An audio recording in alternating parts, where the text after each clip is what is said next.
Selamat pagi, selamat datang di mata kuliah Kependudukan dan Pembangunan KPM 220. Pokok bahasan ketiga adalah mengenai pertumbuhan penduduk dan sumber data demografi, yang dalam presentasi ini akan dibagi ke dalam dua bagian. Bagian pertama mengenai pertumbuhan penduduk dan bagian kedua mengenai sumber data demografi. Saya Melanie Abdul Qadir Sumito.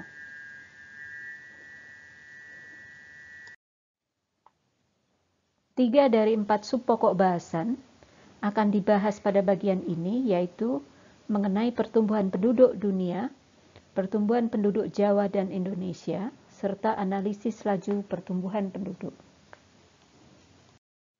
Subpokok bahasan pertama, pertumbuhan penduduk dunia. Berapa jumlah penduduk dunia saat ini? Pada September 2020, penduduk dunia mencapai angka 7,8 miliar. Anda dapat memperoleh informasi jumlah penduduk dunia pada website yang ditulis di bawah ini. Sebagai catatan, menurut PBB pada saat ini ada sekitar 385.000 bayi lahir setiap harinya, yang jika dijumlahkan akan menjadi lebih dari 140 juta tambahan penduduk per tahun, dan bergabung dengan populasi dunia yang diperkirakan akan mencapai 10 miliar pada tahun 2056. Sebagaimana ditunjukkan pada gambar ini, untuk waktu yang sangat lama, perkembangan penduduk dunia berjalan dengan sangat lambat. Baru pada 2 abad terakhir, pertumbuhan penduduk berlangsung pesat. Perkembangan lambat ini akibat perang, epidemi atau wabah, malnutrisi, dan kelaparan. Misalnya di Eropa pada pertengahan abad 14, wabah pes atau Black Death membunuh sekitar 200 juta orang. Wabah dan pandemi ini berangsur menghilang pada abad ke-18 di Eropa dan abad ke-19 di Amerika. Pada abad ke-20, penduduk meningkat dengan pesat meski terjadi wabah influenza dengan korban 20 juta orang dan 9 juta tentara dan warga Eropa meninggal pada Perang Dunia Pertama yang berlangsung antara 1914 hingga 1918. Untuk Indonesia, informasi atau data demografi sebelum abad ke-19 sangat terbatas. Bahkan kalau ada menjadi bahan perdebatan para ahli. Tabel 1 ini menunjukkan angka-angka resmi penduduk Jawa abad ke-19. Para ahli berpendapat bahwa angka-angka publikasi resmi antara 1795 hingga 1900 yang menunjukkan pertumbuhan penduduk dari 3,5 juta menjadi 28 juta lebih mengalami under enumeration. Namun demikian, di antara berbagai publikasi yang ada, hasil sensus Raffles dipandang bermanfaat dan dianggap sebagai titik awal atau starting point. Beberapa ahli mengkritisi angka ini dan membuat koreksi. Wijaya Nitisastro menyatakan bahwa tidak ada bukti yang kuat atas angka pertumbuhan yang tinggi. Jan Breman mengkoreksi angka tahun 1815 dengan menyebut penduduk Jawa tahun itu 6,3 juta dengan pertumbuhan 1,6% per tahun. Sedangkan Pepper berkesimpulan bahwa penduduk tahun 1900 berkisar 8 hingga 10 juta dengan rate pertumbuhan antara 0,5 sampai 1%. Terdapat beberapa alasan pertumbuhan penduduk Jawa yang cepat, yaitu pertama, terjadinya perbaikan taraf hidup dari penduduk pribumi. Kedua, meluasnya pelayanan kesehatan, secara khusus adalah introduksi vaksinasi cacar. Dan ketiga, perwujudan ketertiban dan perdamaian oleh pemerintah Belanda. Jika angka penduduk Jawa pada abad ke-19 sudah ada publikasinya, maka untuk luar Jawa belum ada data yang meyakinkan karena reliabilitasnya diragukan. Data penduduk luar Jawa mulai tersedia sejak dilakukannya sensus penduduk di seluruh Indonesia. Di antara data sensus yang dikeluarkan, data sensus penduduk 1961, 1971, 1980, 1990, 2000, dan 2010, serta sensus penduduk 1930 datanya dapat dipercaya. 6 sensus yang pertama dilakukan oleh pemerintah Indonesia setelah merdeka, dan sensus penduduk 1930 dilakukan oleh pemerintah penjajah. Jumlah penduduk Indonesia berdasar data sensus penduduk 1961 hingga 2010 terus bertambah, sebagaimana ditunjukkan dalam grafik ini, dari 97 juta pada 1961 menjadi sekitar 237 juta pada 2010, dengan rate pertumbuhan yang semakin menurun. Subpokok bahasan 3, analisis laju pertumbuhan penduduk.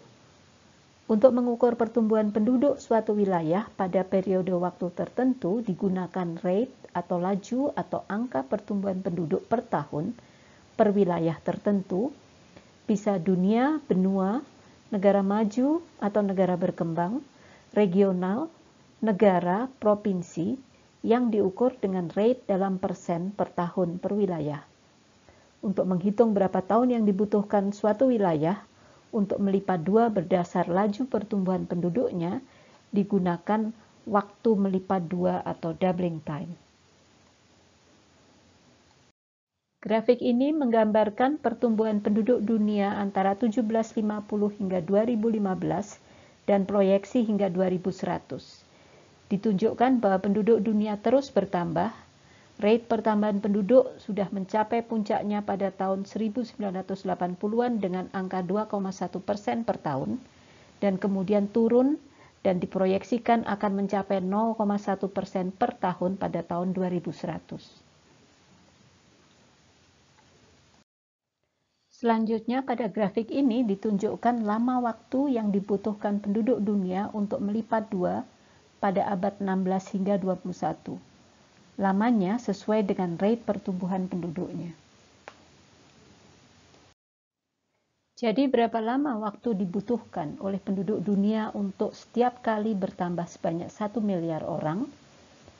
Grafik ini menunjukkan dari membutuhkan waktu berabad-abad untuk mencapai 1 miliar pertama, menjadi 124 tahun untuk 1 miliar berikutnya, kemudian menjadi belasan tahun saja.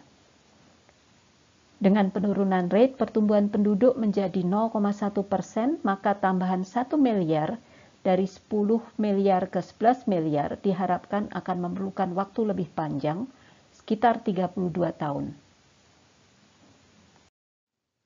Jika mengamati laju pertumbuhan penduduk menurut negara, negara-negara mana saja yang pertumbuhannya paling cepat dan paling lambat? Pada grafik ini ditunjukkan bahwa pada tahun 1950, negara-negara Eropa sudah mulai menurun pertumbuhan penduduknya mencapai sekitar 1% per tahun, digambarkan sebagai warna merah, dan jumlah negara-negara semacam itu terus bertambah di tahun 2015.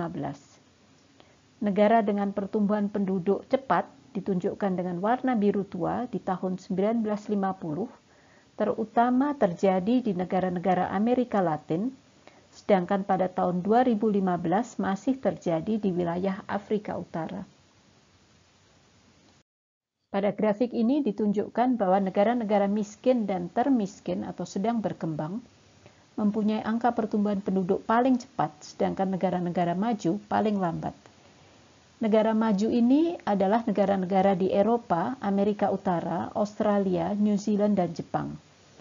Wilayah yang kurang berkembang adalah seluruh wilayah Afrika dan Asia kecuali Jepang, Amerika Latin, Kepulauan Karibia, Melanesia, Polinesia, dan Mikronesia. Sedangkan wilayah yang paling miskin meliputi 48 negara, 33 negara di Afrika, 9 di Asia, 5 di Oseania, dan masing-masing 1 di Amerika Latin dan Kepulauan Karibia. Pada tabel di sebelah kanan ditunjukkan 10 negara dengan jumlah penduduk terbanyak di dunia, perbandingan antara tahun 2000, 2015, dan proyeksi 2030. Perhatikan bahwa sebagian besar negara dengan jumlah penduduk terbanyak ini adalah negara berkembang. Nampak pula bahwa urutan negara-negara tersebut berubah, bahkan India akan melebihi Cina pada tahun 2030. Bagaimana dengan pertumbuhan penduduk di Indonesia? Pada tabel 3 ditunjukkan jumlah penduduk Indonesia per provinsi antara 1971 hingga 2010. Mohon maaf dengan angka-angka yang sangat kecil, Anda nanti bisa lebih teliti lagi melihatnya. Di sini ditunjukkan bahwa jumlah penduduk terbanyak adalah Jawa Barat, terkecil di Papua Barat. Beberapa provinsi jumlah penduduknya kosong karena merupakan provinsi pemekaran, sedangkan jumlah penduduk Indonesia secara total bertambah dari 119 juta pada tahun 1971 menjadi 237 juta pada tahun 2010. Pada tabel ini ditunjukkan angka pertumbuhan penduduk per provinsi, dan beberapa provinsi memiliki laju pertumbuhan penduduk yang relatif tinggi yang ditunjukkan dengan warna merah. Pada sensus penduduk 1971 dan 1980, Jambi, Bengkulu, Lampung, dan Kalimantan Timur menunjukkan pertambahan penduduk yang tinggi. Untuk Riau dan Kepulauan Riau sejak 1980-an dan berlanjut hingga saat ini, sedangkan Papua pada sensus penduduk 2000.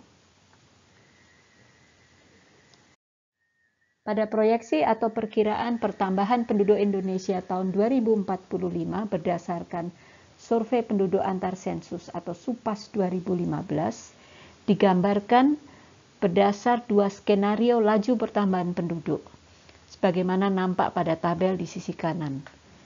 Dengan penurunan rate yang lebih lamban, yaitu skenario A, penduduk mencapai 320 juta pada 2045.